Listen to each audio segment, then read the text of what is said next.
go ahead and get started. So thank you all for coming to the housing workshop. We're really excited about this workshop because we're gonna get student perspectives and experiences as well. Oh yeah. But yeah, I'll pass it over to Cecilia and Gisselle. Gisselle is a current two-way mentor and Cecilia is a current student coordinator for the program. Let me change the screen. Oh, there we go. Okay. Yeah, if you guys could just sign in really quick, please. Give me a second to do that.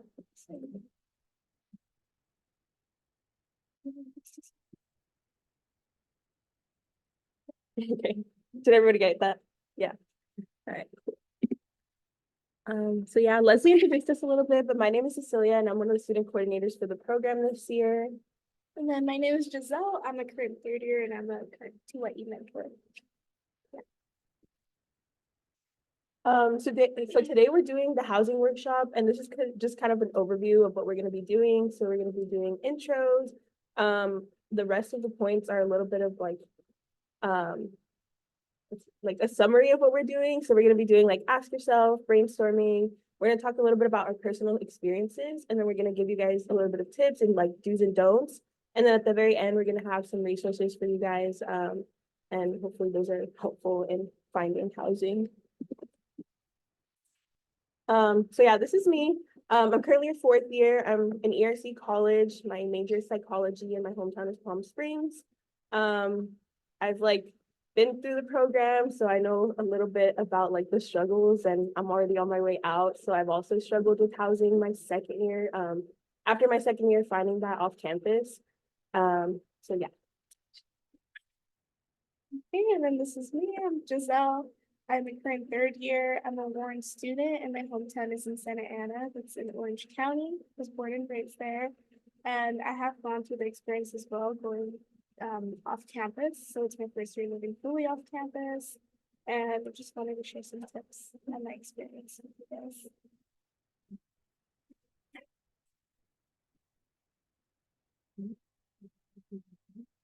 Oh.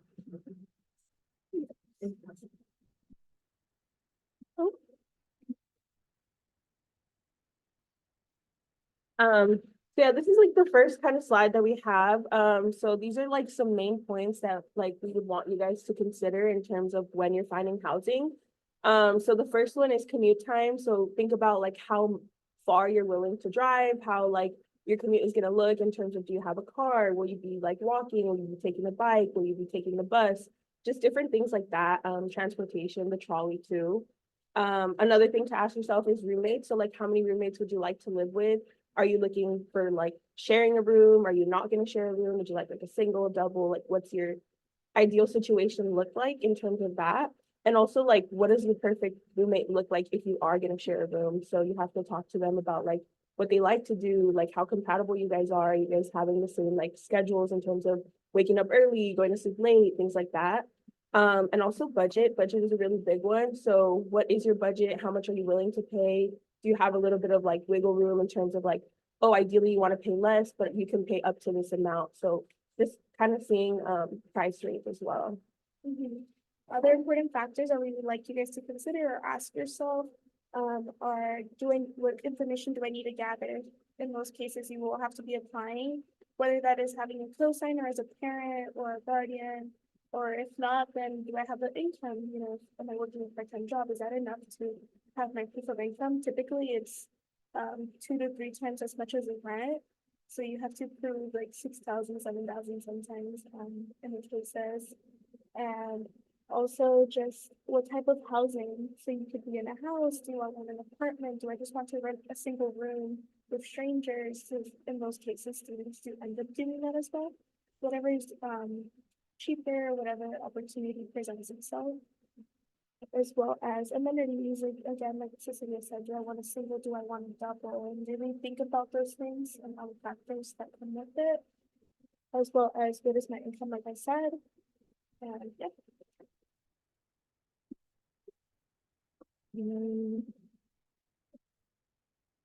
So these are just kind of brainstorming ideas, like questions to ask your like group if you're gonna be in a group. So let's say you want a single, but you're gonna room with like 2 or 3 other people. this is just kind of like things that you would want to consider as a group. So like, how will your responsibilities be split? What do you need to consider, like in terms of living together?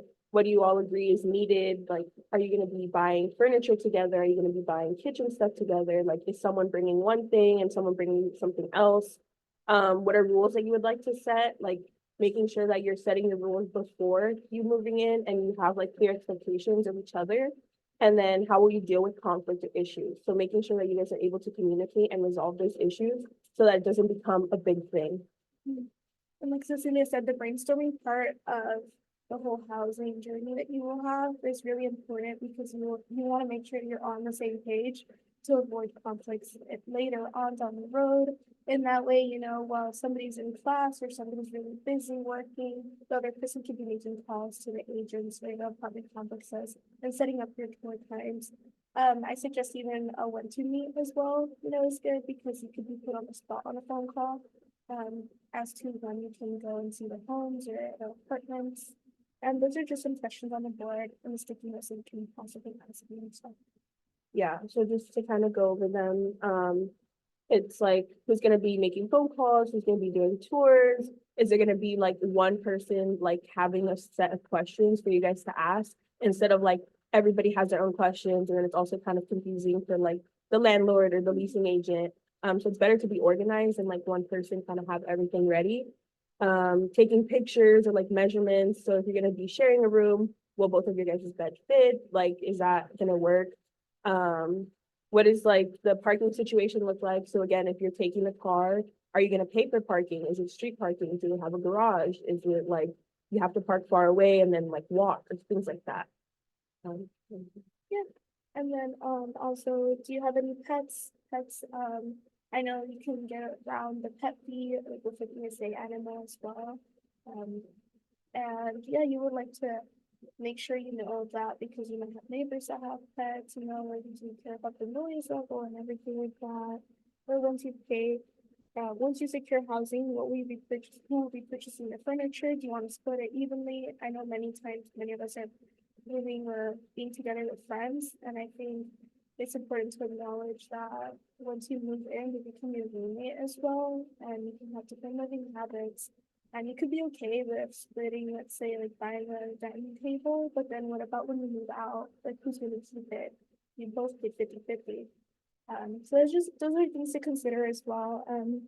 Who by what? How do you split it again? And how do you feel about guest noise? Are you morning people? Are you, you know, night owls? Like, do you like to sleep in? Do you have 8 a.m. classes? Or how would that be taken care of, especially if you have the mix?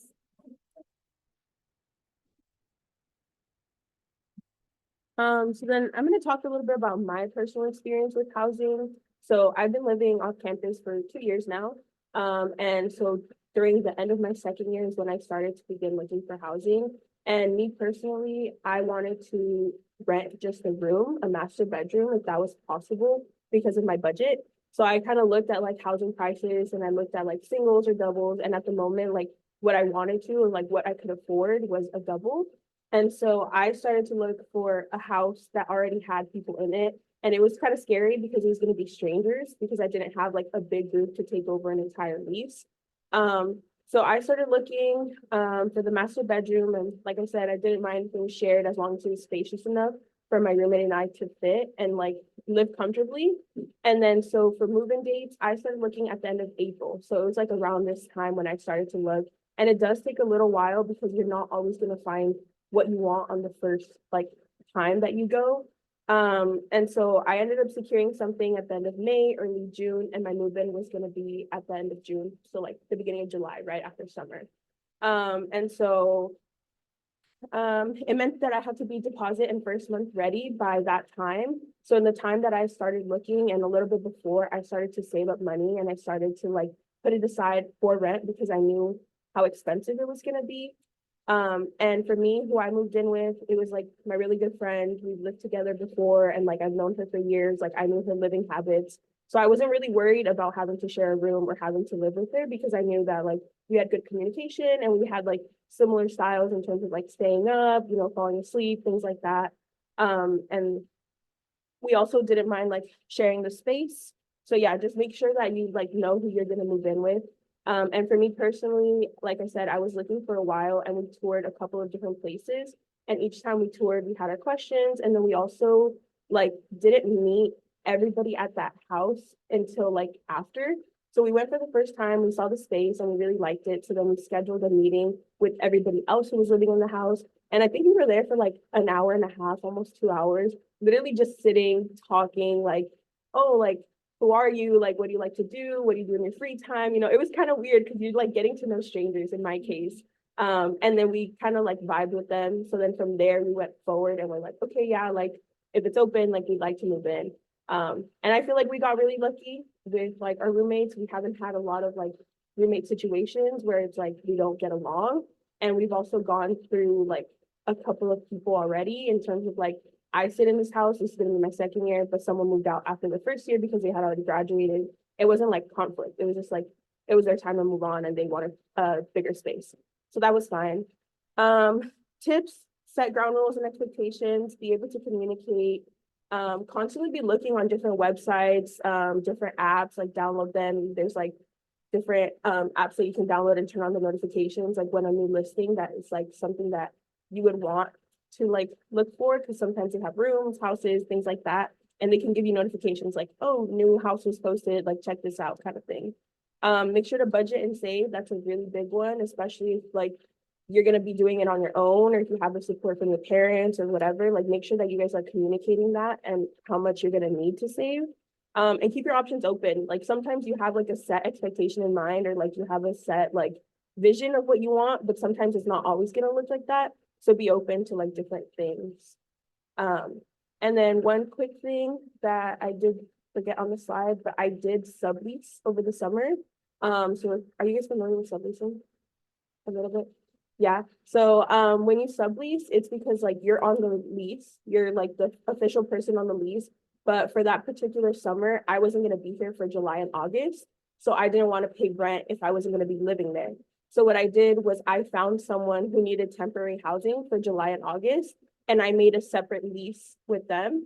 And then they lived in the house for July and August until I moved back in at the end of August. So if you guys have questions about subleasing, go ahead and let me know. That's also something that you guys can do if you guys can't find housing right away. You can also sublease for a month or two and then give yourself more options by the time August comes as well.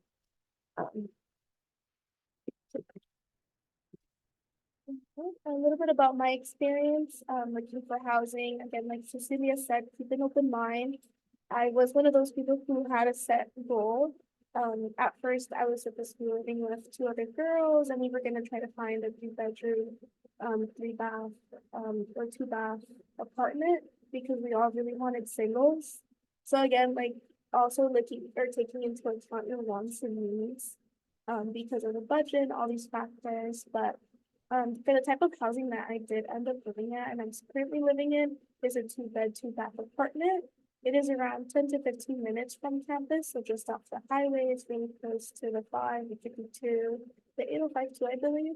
And yeah, so I started looking around in March. So I was touring actually like a lot of places. So I had a separate notebook and folder for everything that I would have. When you go to a leasing office or you talk to a leasing agent, landlord, they typically give you their business cards, so keep those and just keep in contact to also show interest in the place, especially if you really liked it. And just have like a pros and cons list and everything like that. Ideally, I did want like a master bedroom like Cecilia. I wanted a single. I knew that I had a lot of stuff and I needed the closet space. And it was also an opportunity because growing up, I never had a room to myself. And my second year here on campus at Warren, I did have a single, so I just didn't want to get away from that. And I was willing to drive a bit further away to find a more affordable place because I do own a car. I have my own car. But also the trolley, a free option for students, and we are really close to the trolley in my case. And for who I moved in with, I only have one other roommate. So in our 2-bedroom, 2-bath apartment, I feel like we were really lucky because right across the street, we actually went to another place and then we didn't like the space because we both wanted our rooms to be big, but one was really big, another one was really small. And we didn't want to end up fighting over a room. But we saw right across the street, there was another apartment complex, and we just went to the office and they actually gave us a layout, and the rooms are pretty much equal in size and everything. And it's just the two of us living, and so there's no issues, really haven't had any issues. We've actually gotten really close this year. And she's a friend that I've met since like this year as well. And as for tips, again, like I said, ask leasing agents many detailed questions. I feel like the more specific, the better, because the more information you have, and the better idea you have if you like it or not. It helps narrow down what place you really want to apply to, since there are application fees every time you do apply, where it can affect your credit score as well. So you also need to be pretty strategic about that. And also bringing a measuring tape or a notebook, I feel like is very helpful. Especially since, for example, I wanted a clean bed in my room. So I'm like, how am I gonna place it like every single place I would go to?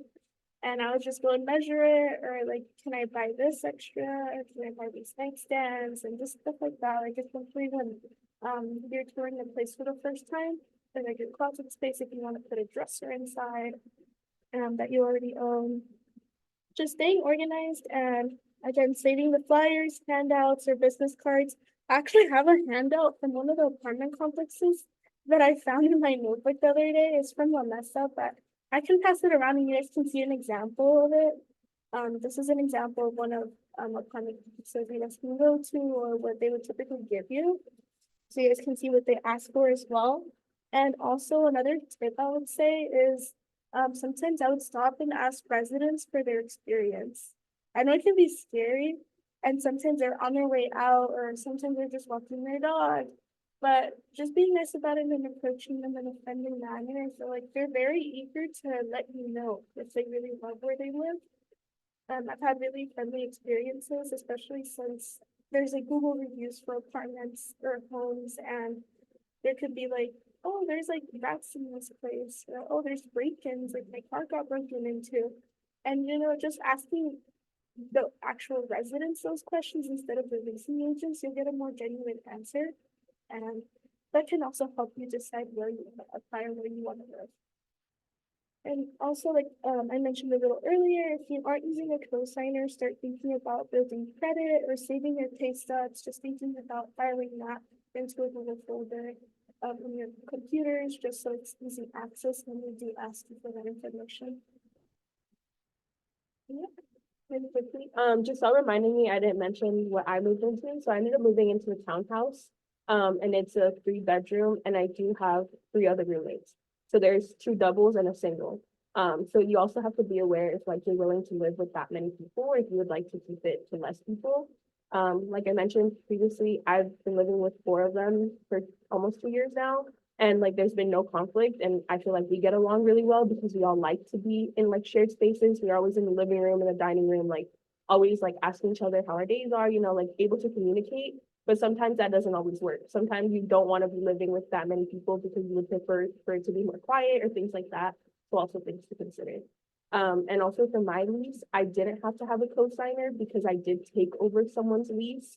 And they didn't ask for a cosigner for me. So I didn't have to show like 2 or 3 times people's income, which was really lucky in my case. I wanted to say, yeah, I was just like reminding me about that. I didn't use a cosigner either. I do know some people who did use a cosigner, but for my experience, I feel like I got really lucky because that's when I actually got my job offer off campus, and they were able to use my offer letter and to estimate like on my work income, and it helped with my roommate's income as well, make the mark and the thresholds. That was we got really lucky with that. Also, we used a financial aid that helped as well. So if you want, you can go into your financial aid portal and save it as a PDF, so you can also have that on hand, and they can calculate it for you. Yeah, that's a really big helpful thing, like the FAFSA, like your PDF of it. That's what they'll use a lot of times. And you can also look because sometimes, especially here in La Jolla, around here, there's specific like student housing, or like it's catered to students. So they know that sometimes you don't have a cosigner, you don't have 2 or 3 times the rent. So they'll be more willing and more flexible to work with you if like you provide your FAFSA. So yeah, this is a little bit about like do's and don'ts, basically like summing up like what we talked about. So definitely make sure you have your questions ready, make sure you're all on the same page about what you want or like expectations. If you're receiving help from your family, make sure they're all caught up. So if they're gonna be your co-signer, make sure they all have their paperwork, make sure they're like in the loop of like, oh, I'm gonna see this new place, I really like it, we might move forward, so that they can also be prepared and give you opinions. Look at reliable like resources and websites, like make sure that you're using things that you know are safe and it's not gonna be like a scam. The sooner you start, the better. So give yourself more time to like look for housing, and also considering like your move-in dates, scheduling times, application times, because like you can say you like a place, but then your application is going to take a couple of days, a week, like depending on what leasing office it is. So make sure you consider that. For the don'ts, we put, don't feel pressured to sign or accept something right away. Always make sure to use all your resources if you or get a second opinion from somebody who has gone through the process or somebody that can help you out, especially because a signature, like in a legal document, is very important. Like, you know, there's legal stuff that goes behind that as well. Don't send money or deposits before verifying or viewing the place. This happens a lot, especially for college students or on the Facebook groups for the off-campus housing. It has happened a lot where people have gotten scammed because they want to secure a spot and, you know, they're in desperate need for housing. They're about to be homeless. Like, knock on wood, nothing happens, but always please don't send money before viewing the place and making sure that they're a reliable resource. Don't miss appointments. We really highly encourage you to not miss any appointments because it does give us a really bad impression, especially to leasing agents. And always make sure that they're in communication with you or that you're in communication with them. Again, saving those business cards are really helpful, emailing them even, and making sure that even if you view it like a month before and you know that you really want to live there, hey, just, you know, just making sure that you email them, hey, I'm still interested in this 2-bedroom apartment, you know, please let me know if any available units come through, and then they'll be sure to see that, you know, because of the constant communication, and you'll have a higher chance of getting that unit as soon as it's on the market. And don't leave things to last minute. This also don't leave things to last minute. Always make sure you're planning your week ahead. I suggest that. Even on the to-do list, your agenda, writing it down, and your calendar, that works for you as well. Yeah, going off a little bit about what she said, make sure you're always in communication with them because they do get a lot of people that are interested in the particular units.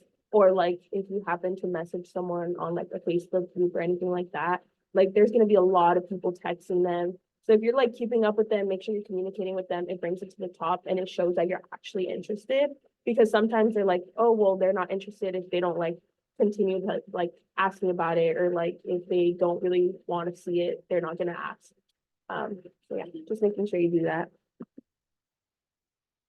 And then these are a little bit of resources that we have. These are some of like the main ones that we have found for you guys, and I've personally used a couple of these. So this first one up here is the UCSD off-campus housing website. So that one shows you property listings, kind of like Zillow. It's like a partnership. But it shows you, it has like a map and it can show you how far it is away from campus, or like what like your commute time will look like in terms of like, is there like bus and stuff? So that's really helpful. And it has, you can like narrow it down to what you're looking for specifically. The second one is the UCSD roommate finder. Have you guys heard about that one? So if you don't have someone that you already want to live with, or you're looking for more people, you create like a profile on the UCSD roommate finder, and it's through UCSD. So they verify that you're a student with like your email, your PID, things like that. And you kind of just put a picture, you put a little bit about yourself. It'll ask you some questions about like your major, your year, your interests, things like that. And then it has a room for you to put a bio. So you can put like, hi, like me and my friend, we're already planning to live together, but we're looking for so many other people, or I'm like the only person, I'm looking for a single if someone wants to live with me. And you can contact each other. So you can browse through other students, and other students can browse through your profile too. And then you guys can communicate through email through the app. And then another one is the grocery shuttle. So there is a grocery shuttle that goes from UCSD to like other places kind of near Miramesa, Convoy, like Claremont, that area. And it provides the transportation, and it's every Saturday and Sunday from 10 to 6. So if you look at the website that's linked, it'll show you like what time the shuttle leaves or like when the next one is and what specific stores that they go to as well. Other resources that we have included in the slide are the emergency housing services. They offer a space for students on campus, if they're struggling finding housing or they're on the border of becoming homeless. This is a case by case, but it's a good service that UCSD offers for students. And I highly suggest it if you guys are ever in a circumstance where you think you might be seeking elsewhere other than from home, please reach out to any of us, reach out to emergency housing services. Legal student services, this is a really good resource. Actually, I didn't know about it until I came to a housing workshop last year. But basically, UCSD has professionals that can look over your leasing agreement before you sign it to make sure that everything is good, everything is secure, and everything is ready for you and ready to go. And there's no funny business, nobody's trying to scam you. I highly suggest making an appointment with them if you have any questions about their lease or any questions about how to go about situations. What if when you move in and one of your roommates has to break the lease, you know? Anything like that that has happened. And hopefully it doesn't happen to any of you guys. But yes, that's a really good resource, as well as the basic needs hub. This is a resource on campus where you can get free groceries offered to UCSD students. They also have their own Instagram if you guys want to go ahead and check them out. And that way you go based on point system, I believe, and then you can get free items. They do have, actually, I saw an email earlier this week that they will be in Warren on Thursday. I'm not sure about the times, I can double check, but they'll be providing free toiletries and free items for students if you guys want to go and check them out as well. Also, they can help you sign up for CalFresh if you guys don't have CalFresh. And for example, you guys use been scooters around campus, you can sign up for CalFresh, and then with that gets bin access to where it grants you 5 free rides per day of 30 minutes each time. This is something I used a lot my first year when I was on campus. Yep.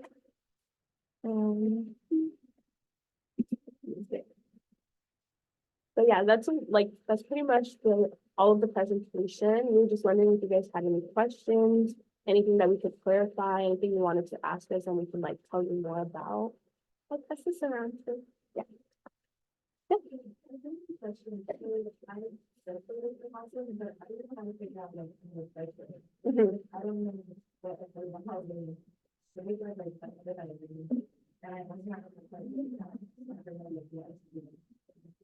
Yeah. She asked like how to find her budget for housing in terms of like having a part-time job or having like financial aid and how to find that budget. So I think it also comes down to like seeing what like your financial aid is and like if you're getting a refund or if you would like be living off campus, you know how it tells you a little bit about like housing, what goes directly to housing.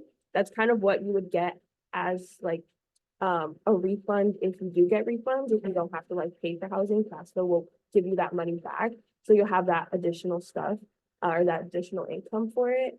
And then in terms of like pricing, what I did personally was I looked at like a lot of different places and kind of saw like the average price. And then I divided it by like the room or like by the people that were living there.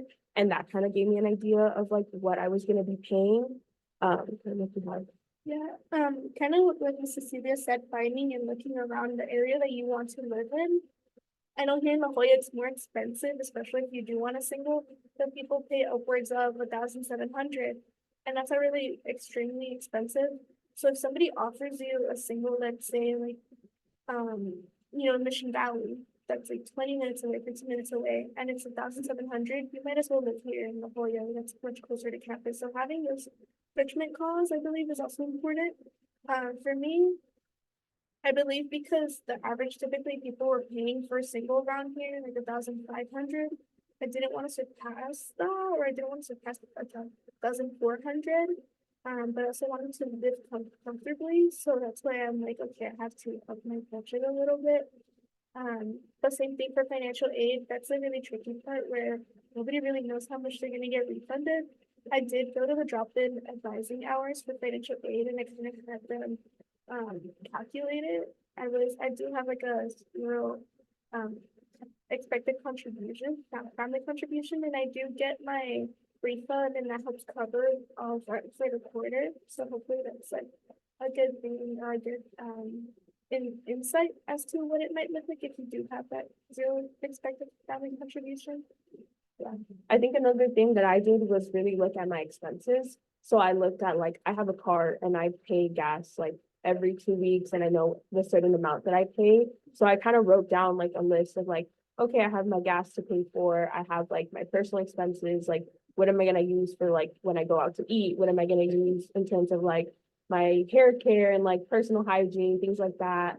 And then also like working in how much you like get paid. So if you get paid like every 2 weeks and you're gonna have like a certain amount, like I'm not sure how much you get paid, but let's say you have like $600. So $600, you're gonna have like your gas or like your other expenses, and then what are you gonna be left with for like 2 weeks? Is that gonna be something that's gonna be livable for you in terms of like saving in the entire month to pay for the next month's rent? So definitely think about like your expenses and all that. Making sure you don't stretch yourself too thin to where you really want a certain space or a certain housing type, yet you can only cover the rent. So you may crunch in all the numbers and you can afford the rent, but what about the other utilities? Or what about the extra parking spot that you need, that you might have fees for? So yeah, like Cecilia said, budgeting, and if you're writing it down, that's a really good idea. To make sure that you do have that extra income in case of an emergency that comes up. If you do have a car, what if you have a pop tire? Like if that happened to me, so I had to pay out of nowhere, over $100 for a new tire. Yeah, consider like your lifestyle. Do you like to go out? Do you like to eat out? Do you like to like go to the movies? Like do you go to like things like that you have to consider as well when you're gonna move into somewhere, like what your expenses are. I hope that helps. There's also like budget calculators online that you can like kind of put in your income and stuff, and it'll give you like an estimate of like what you're gonna have left on your paycheck as well. Yeah.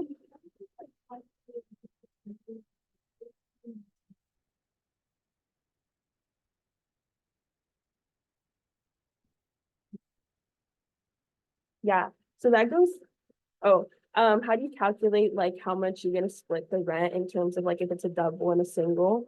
So for me personally, what we did was we agreed that when I moved in, it was gonna be divided by the amount of people. So this is case by case. Some people like to like get the measurements and the layout of the room and then divide it by like whatever room is bigger pays more in terms of like what like the sizing, and sometimes the leasing agents can help you with that in terms of like, okay, like this is how big the space is, maybe you should be paying this much versus the single is like a little bit smaller and it's only one person. And then so for me, I split it evenly between the five of us. We don't like the rooms are fairly even in terms of like the two doubles, and then the single is way smaller. So it's like just split between the five of us. We don't argue about like the sizing or anything like that. And then that way we don't have to worry about like, oh, there's 3 rooms, we're gonna split the rent by the 3 rooms, and then each room pays that. Because you can do that too. You can do like if there's 2 rooms, you split it evenly. If there's 3 rooms, you just split it 3 ways, and whoever lives in that room just pays whatever was the split. Yeah. Like Cecilia said, it is kind of like case by case. I know, for example, when I was starting off with the first group of friends to look for that 3-bedroom apartment, we did agree to just split it 3-way even, or try to at least the master bedroom, since it'll be bigger, add on X amount of money. But I do suggest after that experience to do it by the square footage and everything, just taking that extra step to really calculate down to the dollar, because you don't want to have those future conflicts with those people, because people can change their opinion on it. And when they look at the space, it can be okay with one thing and then okay with the other thing. But for example, in my case right now, we did just split it down the middle, but that's only because the room sizes are really similar. And on one side, she had a bathtub and then I don't, and then I have a bigger closet and she doesn't. So things like that weigh out. But it's just having those conversations. And I know at the time when I was looking for housing, I was in my accounting class and my professor shared his experience with his daughter looking for housing. And he said that the way she paid rent was with the formula he gave us to like calculate it with the square footage. If you do need that, you can always let me know, and I can like help you with that as well. Yes.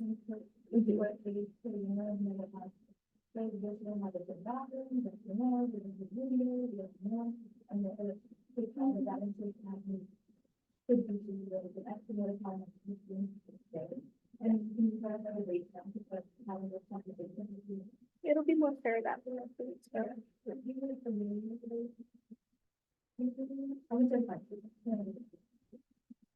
Is there any other questions? In regards to how to pay for housing, I was trying to recommend using the financial advisor. Because that's what the best thing, all I want to do is right now, it's in the reverse of responsibility. A lot of people don't know. Maybe just put the best evaluation, you know, you have to say, now, if you want to do that, kind of students, thinking back. Think about how much cost needed in expenses, so that's about the amount we can do that next. Unless we really get some of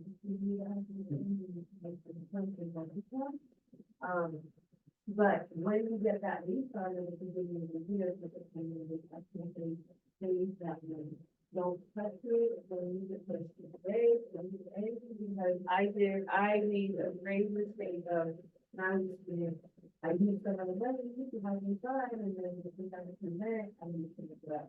It's not a good special that because they're not something influence with that. It's really an excellent thing to live in. Definitely.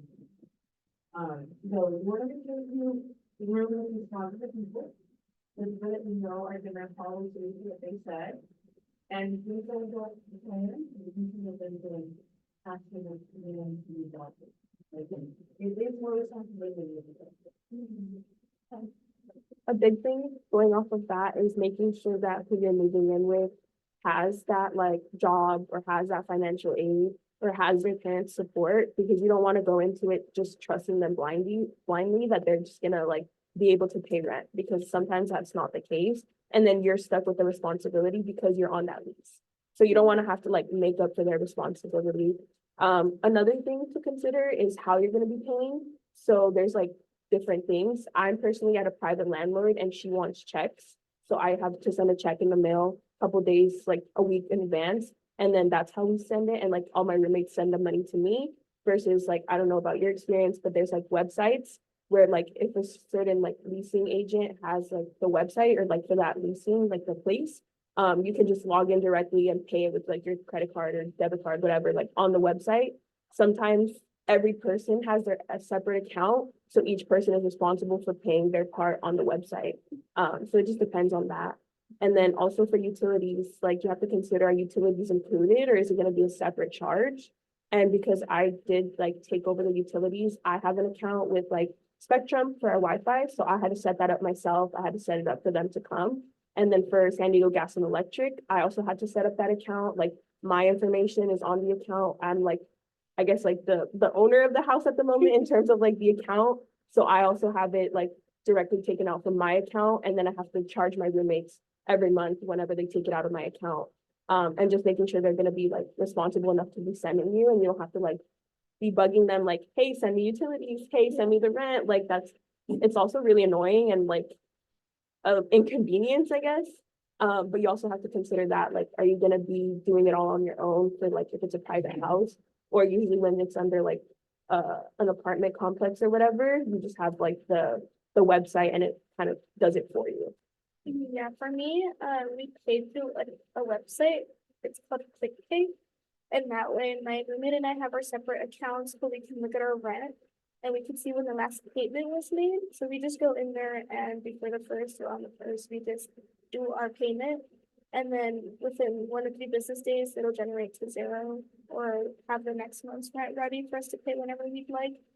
It does charge you a fee for debit card or MasterCard or credit card.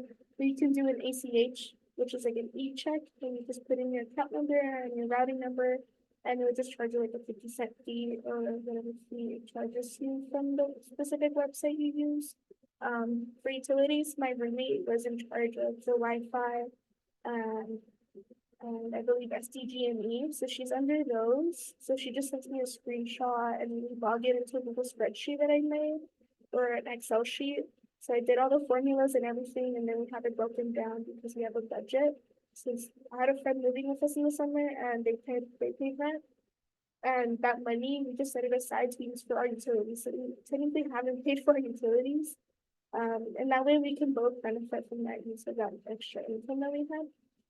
But I paid for the water bill, and that one is through Point Service, I believe it's the name of the website. And that way I just get a confirmation email and I save all that information as well.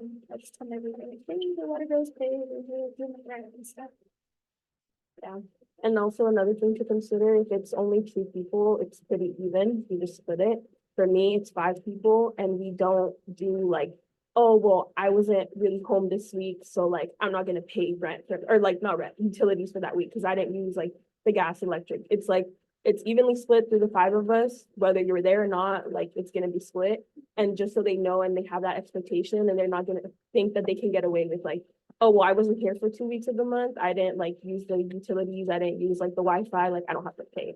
So also make sure you're communicating that. If you guys do want to be like, oh, I'm gonna be gone for a month, like, can I skip out on like paying or whatever? Make sure that you guys are clear on that ahead of time and not just them not wanting to pay in the moment.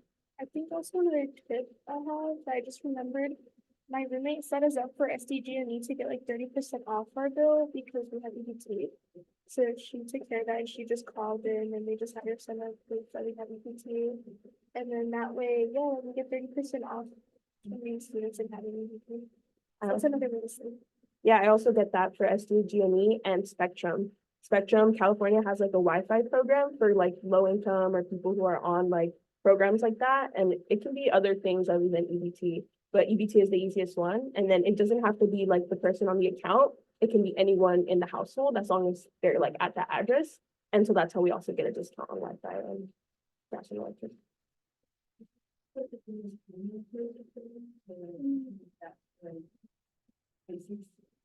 Yes. Yeah, so for us, when we went to the leasing office and we asked all these questions about it, they weren't really clear with us about the renter's insurance.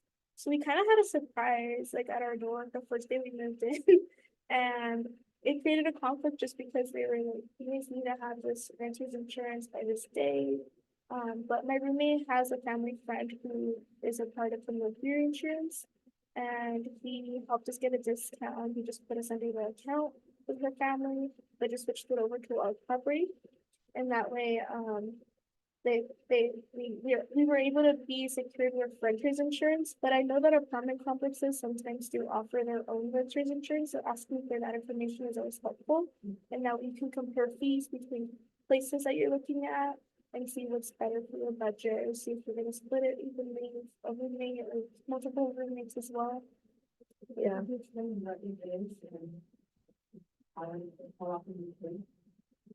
I think we pay it for us every once a year, so I think it's coming up also because our lease is also renewing at the end of May. But renter's insurance typically is in case something happens when you're gone, and let's say you have a flood or something, and it's typically to a certain threshold. I think the one for my apartment complex, it can, if there's a damage that is under $300,000, it covers anything like that. Like if something like your laptop, because of a flood, it doesn't work and you need it and you're a student, that would cover it. So that's why they typically recommend that. Or if there's a break-in also and you're missing valuable items, that would cover it. Yeah. Some places require it, especially if it's gonna be through like a leasing office. Me personally, I don't have it, but it's because I am through a private landlord. And it's like not like the company, it's just the person who like rents their place and I'm in communication with them. So I didn't have it, and like I don't have it because it wasn't a requirement, but you could always get it even if it's not a requirement, just to protect yourself and your belongings if you know that it's like really valuable to you. I guess another thing to consider on that is like communication with like your landlord or whoever like your leasing office is. So for me personally, it's only one person and I text her, I call her, things like that.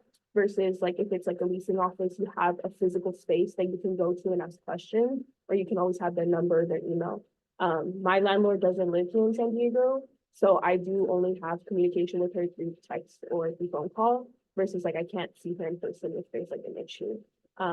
But she is really good like about sending people over to fix things and we communicate that with her as well. Yeah, for my experience in the apartment complex, we have like a 24/7 hotline emergency, which is something I called when we had like both of our restrooms that were flooding a couple months ago. I think it was last quarter. And that way somebody just came out like in the middle of the night and we were just looking at them fixing our background. But that's just another thing with apartment complexes because they have a whole management system behind it. As well as, for example, if you have like a designated parking spot and somebody's in there or somebody, is parking too close to your line and you can't even park your car there. Just bringing those concerns up to the leasing office themselves, they can communicate with the actual property manager. And that way they have more power over that. So yeah, just different things to consider. Any other questions?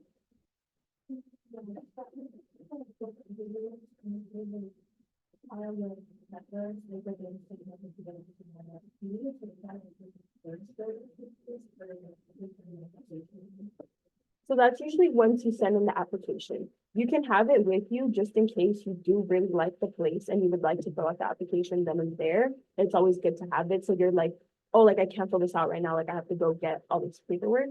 So you can have it with you, but you don't necessarily always have to use it if you're just touring the place at first.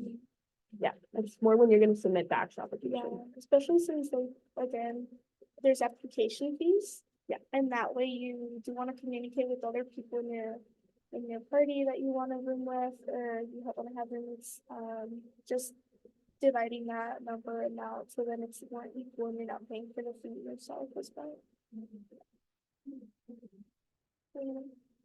Yep.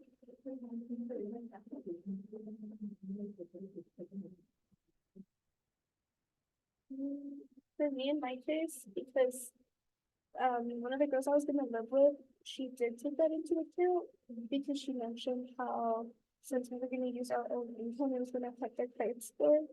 And they can see like if we applied to other places. We wanted to narrow it down to like 3 or 2 that we really liked. I only applied to the one I'm living at because it was kind of last minute too.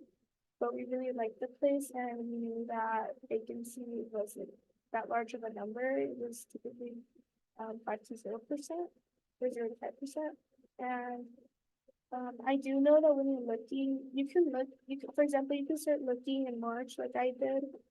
But then again, when you go and there's a space that's open, they typically want you to move in super fast or they'll find somebody else that's looking for housing. So then I looked, the place that I'm currently living in, I found it within a month. And we just kept in contact until a space just opened up. We actually didn't get to see our own unit until the day we moved in. But we saw like pictures of it because they were just cleaning up everything from the last tenant. Yeah, that's another thing. Sometimes because they don't have the specific unit that you're gonna be living in, they're gonna show you like a model unit or like a unit that's empty that's pretty similar, so you get an idea of what it is.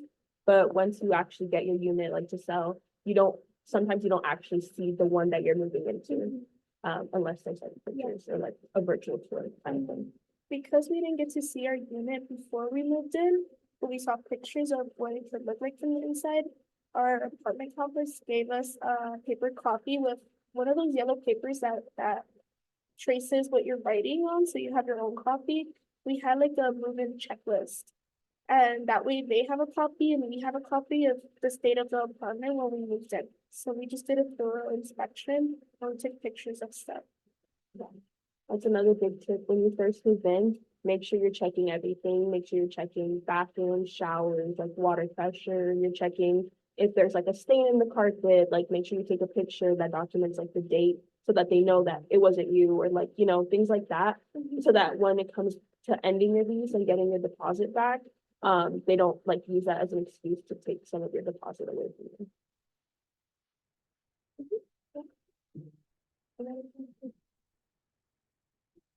So I know that, have furniture already, but it's, how does that affect you when you do anything?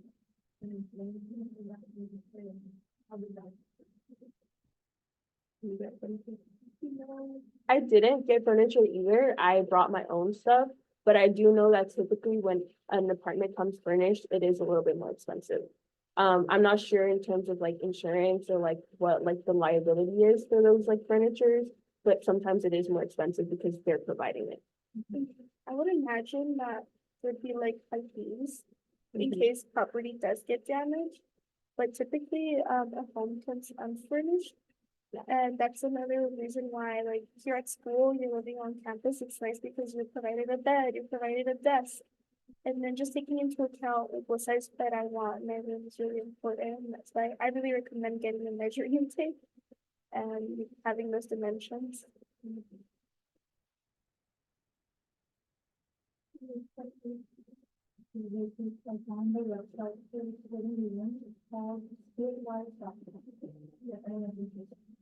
The splitting rooms is called splitwise.com for the for the recording. But yeah, if no one else has any questions, I think we're gonna be here for a couple minutes more and you guys can come up to us and ask us any questions that you may have.